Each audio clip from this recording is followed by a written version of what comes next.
Hai, selamat datang di channel Rekaman Buku, tempat kamu mendengarkan buku yang bersuara.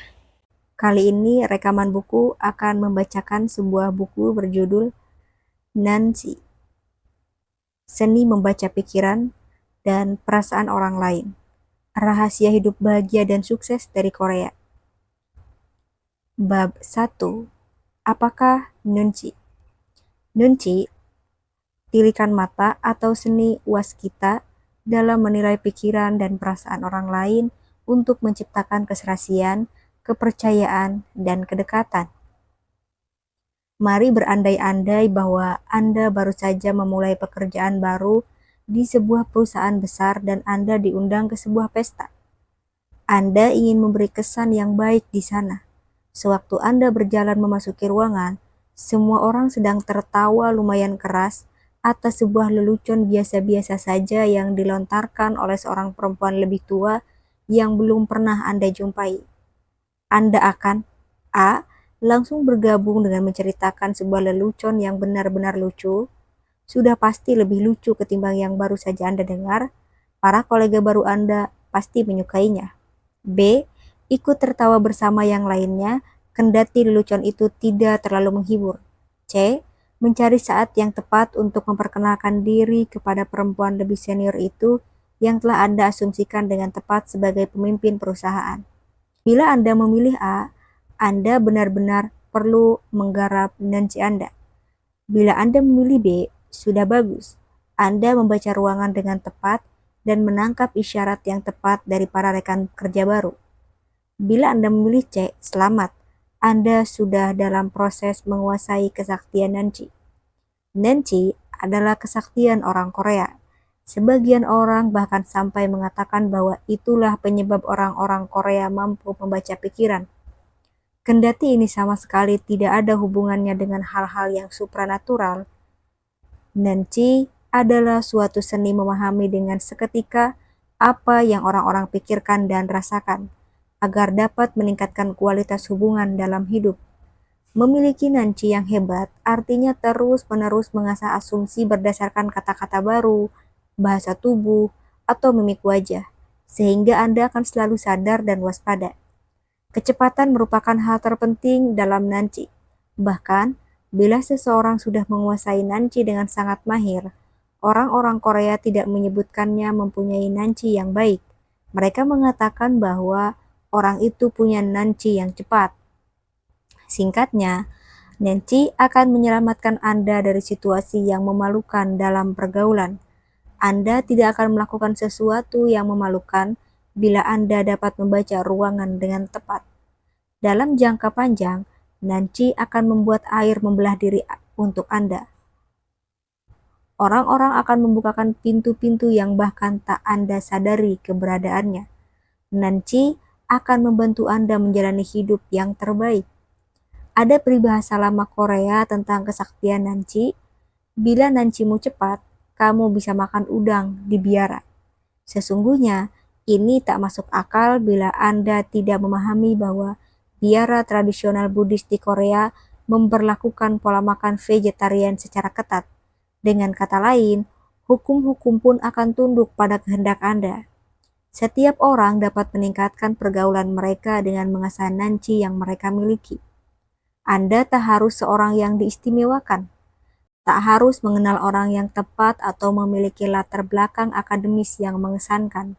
Bahkan, orang-orang Korea menganggap nanci sebagai berkat bagi rakyat jelata karena alasan itu. Ini senjata rahasia Anda, bahkan bila Anda tak memiliki apapun lagi, sedangkan mereka yang terlahir sudah beruntung ya, tak ada cara lebih tepat untuk hilangkan keberuntungan itu ketimbang ketiadaan nanci. Setiap kata orang-orang Korea, separuh kehidupan pergaulan hanyalah tentang nanci.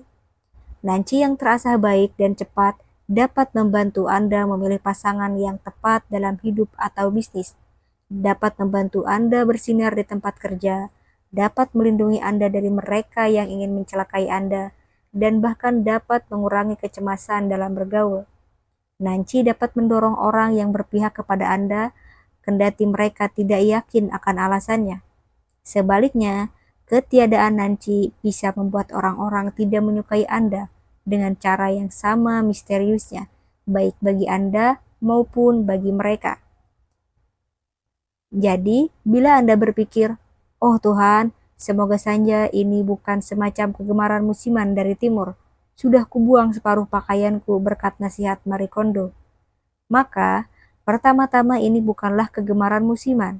Orang-orang Korea telah memanfaatkan Nancy untuk menghalau atau menangani tantangan berat selama lebih dari 5.000 tahun. Anda hanya perlu menengok sejarah Korea masa kini untuk melihat bagaimana Nancy bekerja. Negara ini beranjak dari negara dunia ketiga menjadi negara dunia paling maju hanya dalam tempo setengah abad. 70 tahun lalu, setelah Perang Korea, Korea Selatan merupakan salah satu negara termiskin di dunia, lebih miskin ketimbang Afrika di Sub-Sahara. Yang lebih memprihatinkan, negara ini tidak memiliki sumber daya alam sama sekali. Tak setetes minyak pun, tak satu ons pun tembaga. Pada abad ke-21, Korea Selatan telah menjadi negara paling kaya, paling keren, dan paling maju dalam hal teknologi di planet ini. Kini Korea memproduksi sebagian besar semikonduktor dan ponsel pintar. Negara ini adalah satu-satunya negara anggota Organisasi Kerjasama Ekonomi dan Pembangunan (OECD) yang memulai keanggotaannya sebagai peminjam uang dan kini menjadi negara pemberi pinjaman uang. Tentu saja, sebagian dari itu adalah keberuntungan, kerja keras, dan bantuan kecil dari teman-teman. Tetapi, bila memang sebegitu mudahnya, setiap negara berkembang lainnya tentu sudah mencapai hal yang sama persis. Nyatanya, tak satu pun begitu. Keajaiban ekonomi Korea sedari dulu selalu berdasarkan Nancy, kemampuan menilik pandang kebutuhan yang berkembang pesat dari negara lain untuk memproduksi produk ekspor yang berkembang sama cepatnya dengan kebutuhan-kebutuhan akan barang-barang tersebut, dan kemampuan mengasah ulang rencana hanya berdasarkan satu-satunya kepastian di dunia, perubahan. Bila Anda masih mempertanyakan nilai Nancy, tanyalah diri sendiri mengapa K-pop bisa sehebat itu. Nancy terajut di dalam seluruh aspek masyarakat Korea. Para orang tua Korea mengajarkan pentingnya Nancy kepada anak-anak sedari kecil. Seiring pelajaran seperti, lihatlah ke kiri dan ke kanan sebelum menyeberang jalan. Dan jangan pukul saudaramu. Mengapa kamu tidak punya Nancy? Merupakan omelan umum orang tua. Sebagai anak, saya teringat pernah tak sengaja membuat kesal teman keluarga saya. Saya pun membela diri kepada ayah saya dengan mengatakan, saya tidak bermaksud mengesalkan ibu si Jini. Yang dijawab oleh ayah saya bahwa perlakuan kelirumu itu tak disengaja tidak menjadikannya lebih baik, justru lebih buruk.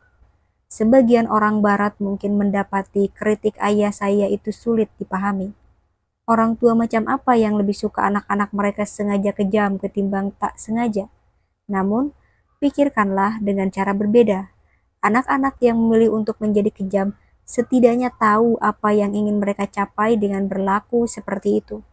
Entah dalam hal membalas perlakuan saudara sekandung atau menguji orang tua.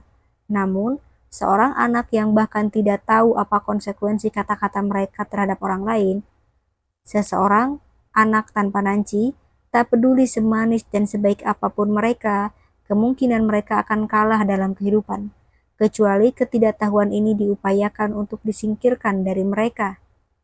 Ada orang yang terlahir dengan Nancy, ada yang berhasil mendapatkan Nancy, dan ada juga yang dipaksa menerima Nancy. Saya termasuk yang mendapatkannya dengan paksa. Sewaktu saya berusia 12 tahun, keluarga saya pindah dari AS ke Korea Selatan. Saya sama sekali tidak bisa berbahasa Korea, tetapi saya didaftarkan di sekolah negeri Korea. Inilah kursus kilat Nancy terbaik yang bisa saya dapatkan. Karena saya harus lebur ke dalam budaya asing dengan kemampuan linguistik nol besar. Untuk memahami apa yang terjadi di negeri baru ini, saya harus benar-benar mengandalkan Nancy yang saya miliki, yang menjadi indera keenam saya. Yang menjadikan keadaan itu kian menantang adalah bahwa ada kesenjangan Nanci yang amat lebar antara Amerika Serikat dan Korea. Di Amerika Serikat, interaksi bersifat santai dan kita bisa bertahan dengan Nanci minimal.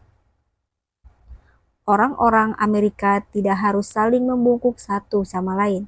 Bahasanya tidak berhierarki halus atau kasar, dan kita bisa memanggil orang-orang dewasa dengan nama depan mereka. Sebaliknya, budaya dan bahasa Korea bersifat hierarkis dan lebih banyak aturannya ketimbang jumlah bintang di langit. Misalnya, orang-orang Korea bahkan tidak bisa menyebut saudara kandung lebih tua dengan nama asli mereka, melainkan harus lebih dengan sebutan penghormatan abang atau kakak. Menurut ajaran Konfusius, persyaratan untuk mencapai masyarakat yang harmonis adalah setiap orang tahu posisi masing-masing dan berperilaku sesuai dengan posisinya itu. Masalah, bila saya bahkan tidak tahu lagi bagaimana harus memanggil saudara kandung saya, maka saya 100 kali lebih bingung lagi bagaimana berperilaku di sekolah Korea. Saya sama sekali tak punya pegangan kecuali mengamati tingkah laku anak-anak lain di sekolah itu. Begitulah cara saya mengenali dua aturan utama Nanci. Satu, jika semua orang melakukan hal yang sama, selalu ada alasan di baliknya. Saya tidak tahu bagaimana cara bersikap ketika menjadi pusat perhatian atau bagaimana merasa santai. Yang saya tahu adalah bahwa semua orang melakukannya, sehingga saya mempelajari bahasa tubuh mereka secara seksama dan meniru yang mereka lakukan. Dua, jika kita menunggu cukup lama, sebagian besar pertanyaan kita akan terjawab tanpa harus mengucapkan sepatah kata pun, yang jadinya menguntungkan karena saya tidak tahu satu kata pun. Ujian berat Nanci ini membantu saya mempelajari apa yang diharapkan dari saya, membuka pikiran saya untuk menyukai belajar, dan juga membuat para guru dan murid menjadi lebih sabar dalam menghadapi saya. Hanya setahun setelah tiba di Korea, saya menjadi bintang kelas dan menjadi murid yang mendapatkan hadiah untuk nilai matematika dan fisika. Dalam tempo 18 bulan, saya sudah diangkat jadi wakil ketua kelas dan diberi otoritas untuk menegur murid-murid lain, semacam keistimewaan yang agak mencurigakan yang diberikan kepada segelintir orang pilihan. Saya mendapatkan semua ini, kendati bahasa Korea saya masih buruk dan saya masih diolok-olok karena gaya saya yang kebarat-baratan. Namun, saya adalah saksi hidup bahwa orang tidak harus menjadi yang terbaik untuk meraih kemenangan, asalkan ia memiliki Nanci yang cepat. Iya, saya seorang pekerja keras, tetapi belajar saja tidak akan membawa saya maju sampai jauh tanpa Nanci. Nanci inilah yang mengubah kendala besar dalam kasus saya, ketiadaan pengetahuan tentang Korea, menjadi sesuatu keberuntungan tak terduga. Karena para guru selalu bicara terlalu cepat untuk saya pahami dengan baik, saya jadi banyak mencatat, harus menilai dari wajah mereka dan nada suara mereka ketika mereka menyampaikan sesuatu yang benar-benar penting. Semisal, apakah mereka akan memasukkan topik itu ke dalam soal ujian? Suara yang keras, begitu saya pelajari, kita akan diuji di bagian ini. Saya juga jadi tahu bahwa guru fisika saya di kelas 7 akan menepuk-nepukkan tongkatnya pelan-pelan ke telapak tangannya ketika ia tengah mencoba menekankan sesuatu yang penting. Guru-guru selalu membawa tongkat kayu yang dibungkus selotip kabel, biasanya digunakan untuk memukul murid. Jadi, kendati saya masih seorang yang lamban dan nyaris tak bisa mencatat, para guru mengatakan kepada kami apa yang akan ia masukkan ke dalam ujian tanpa menyampaikan secara nyata. Nanci adalah bagian keseharian hidup di Korea, karena budaya Korea adalah apa yang dikenal sebagai komunikasi konteks tinggi, yang dapat diartikan sebagian besar komunikasi berdasarkan bukan pada kata-kata, melainkan pada konteks secara keseluruhan. Dengan berbagai faktor yang tak terhitung banyaknya, bahasa tubuh, mimik wajah, tradisi, siapa yang hadir, dan bahkan kebisuan. Di Korea, ada yang tidak dikatakan sama pentingnya dengan setiap patah kata yang terucap. Dan orang yang memperhatikan kata-kata saja akan mendapatkan hanya separuh dari seluruh kisah. Namun, Ini sama sekali bukan berarti bahwa Anda hanya membutuhkan Nanci hanya di Korea. Bahkan di Barat, hidup ini penuh skenario berkonteks tinggi yang membutuhkan Nanci Anda, meskipun Anda tidak tahu kata itu ada. Anda butuh Nanci.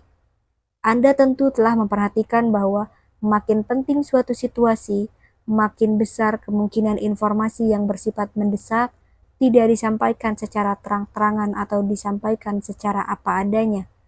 Nanci mungkin menjadi satu-satunya andalan Anda di momen-momen seperti itu. Dalam menerapkan Nanci secara praktis dalam hidup sehari-hari, perlu dipahami bahwa satuan ukur Nanci adalah ruangan. Maksud saya adalah bahwa objek pengamatan Anda seharusnya bukan seseorang, namun ruangan secara keseluruhan dan bagaimana setiap orang di dalamnya beraksi dan bereaksi. Pernahkah Anda berada dalam satu ruangan ketika seorang terkenal masuk? Bahkan, bila Anda sedang memunggungi pintu dan tidak bisa melihat siapa yang masuk, Anda tahu dari reaksi orang-orang di sekitar bahwa ada sesuatu yang berubah. Itulah Nanci yang sedang beraksi, kesadaran tentang berbagai isyarat yang kita dapatkan dari orang-orang lain. Mungkin Anda tidak menganggap sebuah ruangan sebagai sebuah organisme hidup yang bernafas, namun demikianlah kenyataannya. Sebuah ruangan memiliki suhu, tekanan barometer, volume, dan suasananya sendiri, dan semua ini selalu dalam keadaan berubah-ubah. Orang-orang Korea mengatakan bahwa sebuah ruangan memiliki bumwigi, semacam atmosfer ruang atau tingkat kenyamanan. Katakanlah begitu, setiap orang adalah anggota yang berkontribusi terhadap bumwigi hanya dengan berada di sana. Berlakulah tanpa Nanci dan Anda akan merusak bumwigi seluruh ruangan itu. Bertindaklah dengan Nanci yang hebat atau cepat, maka Anda dapat meningkatkan atmosfer ruangan itu untuk semua orang. Mungkin akan memudahkan bila kita membayangkan sebuah ruangan sebagai sebuah sarang lebah. Meski setiap orang bertindak sendiri-sendiri, sebagian pikiran mereka berkontribusi pada alam pemikiran seluruh sarang. Setiap orang punya peran, termasuk Anda. Tugas Anda, menjalankan apapun yang menjadi peran Anda. Sampai Anda menemukan peran itu, dan bahkan setelah menemukannya pun, mata Anda harus selalu awas. Tindakan berguna yang langsung memberi keuntungan. Anda tak perlu mencemaskan apakah yang akan Anda lakukan dan katakan sudah benar bila Anda mengingat bahwa kegiatan utama Anda adalah mengawasi dengan mata. Jadi, apakah yang Anda awasi? Seorang praktisi Nanci yang terlatih memahami bahwa mereka mencari jawaban-jawaban untuk dua pertanyaan ini. Apakah energi emosional di ruangan ini, dan energi emosional apakah yang dapat saya pancarkan untuk menyesuaikan diri dengan energi tersebut? Dan mengapa Anda perlu memperhatikan energi yang Anda pancarkan? Hal ini paling tepat dipaparkan dengan ungkapan yang disampaikan oleh Maya Angelou. Saya telah belajar bahwa orang-orang akan melupakan apa yang akan mereka lakukan. Tetapi mereka tidak akan melupakan bagaimana Anda menyentuh perasaan mereka. Inilah beberapa contoh Nanci yang buruk. Jika Anda mengingat kejadian serupa, pikirkanlah berbagai konsekuensi yang Anda atau orang lain rasakan sebagai akibatnya. Anda memasuki ruangan dan menyaksikan semua orang terlihat berduka. Anda melontarkan lelucon, "Di mana pemakamannya?" Dan kemudian baru tahu bahwa ayah seseorang memang baru saja wafat. Atasan Anda membanting pintu dan entah bagaimana Anda mendengar ada suara tangisan orang di toilet kantor. Tepat di hari itulah Anda memutuskan untuk minta kenaikan gaji kepada atasan Anda. Anda sedang berada dalam sebuah pesta yang diadakan sebuah perusahaan bergengsi dan Anda sedang mengincar sebuah posisi di sana. Anda menghabiskan waktu sepanjang pesta untuk berusaha mengesankan seorang pegawai hanya karena dasi yang dipakainya keren dan gayanya seperti orang penting. Kemudian, ketika Anda menerima pesan teks darinya yang bertanya, "Makan dan jalan bareng yuk," barulah Anda tahu bahwa dia sedang PDKT dengan Anda. Anda juga baru sadar bahwa orang-orang berpenampilan asal-asalan yang Anda sangka anak magang ternyata adalah orang-orang yang penting menjalankan perusahaan itu. Bagian paling pokok dalam Nanci adalah dimensi perubahannya. Pahamilah bahwa segala sesuatu selalu dalam keadaan berubah-ubah.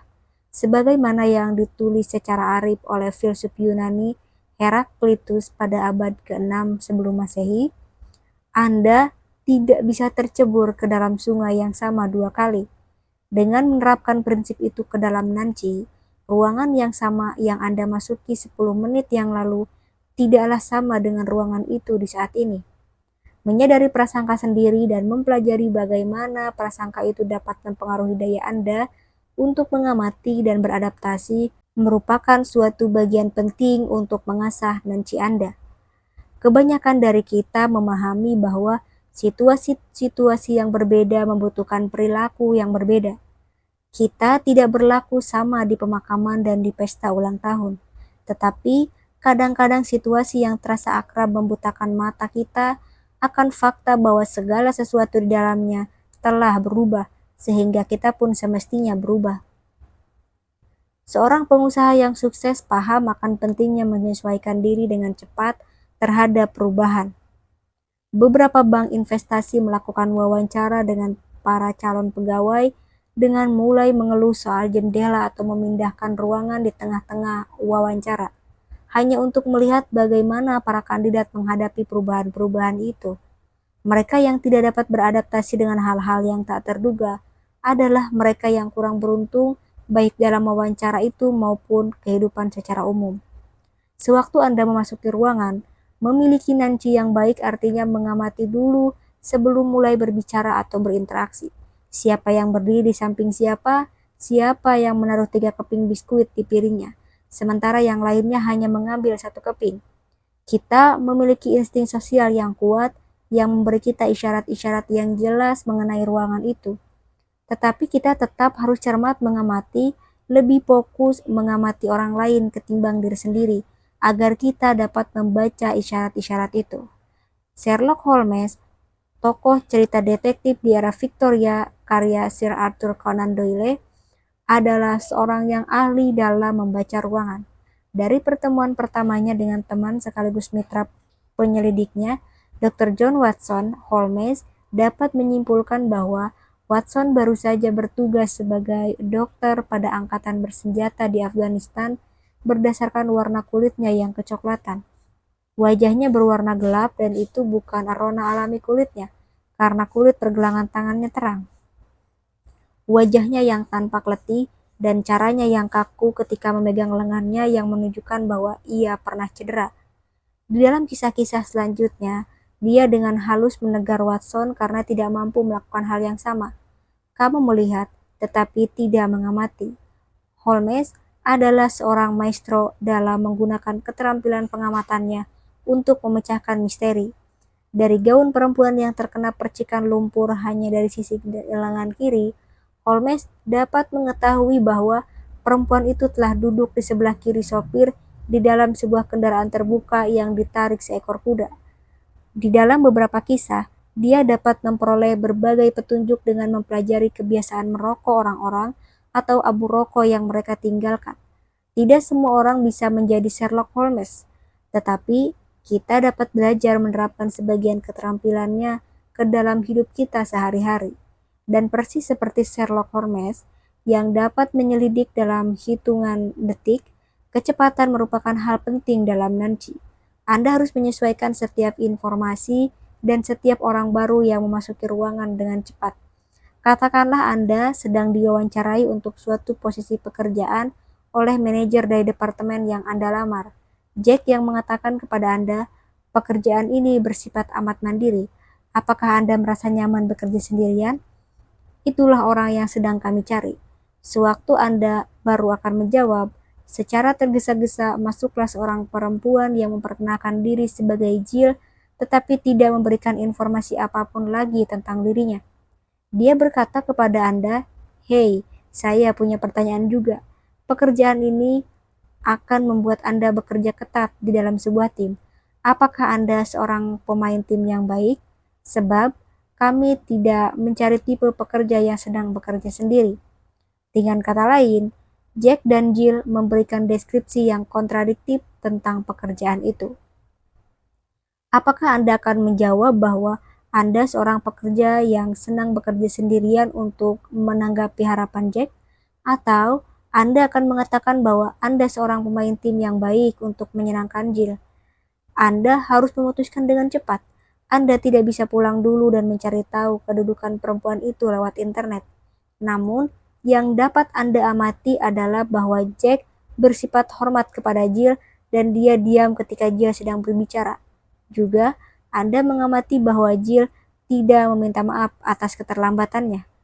Bila Anda berada dalam situasi ini, apakah Anda akan berkata kepada keduanya, "Baiklah, Jack dan Jill, Anda berdua menyampaikan dua hal yang benar-benar kontradiktif.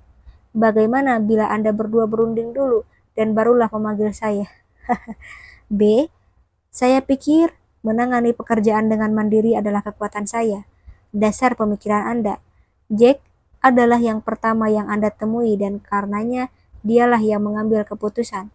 Jill tidak meminta maaf atas keterlambatannya. Itu tak sopan dan saya tidak akan mendengarkan dia. Lagi pula, dia seorang perempuan dan karenanya mungkin dia hanya asisten Jack. C. Yah, saya mampu bekerja sendiri maupun dalam kelompok dengan sama baiknya. Saya bisa bekerja dalam kondisi manapun dengan baik. D. Saya telah berkali-kali bekerja mandiri maupun dalam kelompok dengan sangat baik. Namun saya pikir saya akan jauh lebih baik bekerja dengan kelompok. Pemikiran Anda, itulah yang disampaikan oleh Jill tentang apa yang diinginkannya. Dan berdasarkan sikapnya yang agaknya dialah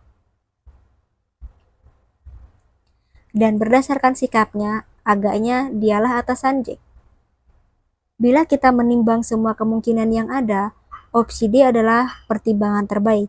Jill tidak meminta maaf atas keterlambatannya karena dia tidak peduli apa yang Jack pikirkan. Masuk akal jika Anda menyimpulkan bahwa Jill lebih senior ketimbang Jack dan Jill itulah yang perlu Anda beri kesan baik. Dialah sang pengambil keputusan. Membangun nanci yang cepat dapat membantu Anda mendapatkan pekerjaan itu. Hal itu memudahkan Anda mendapatkan lebih banyak teman. Hal itu membuat orang-orang berpihak kepada Anda bahkan ketika mereka tidak yakin apa alasannya.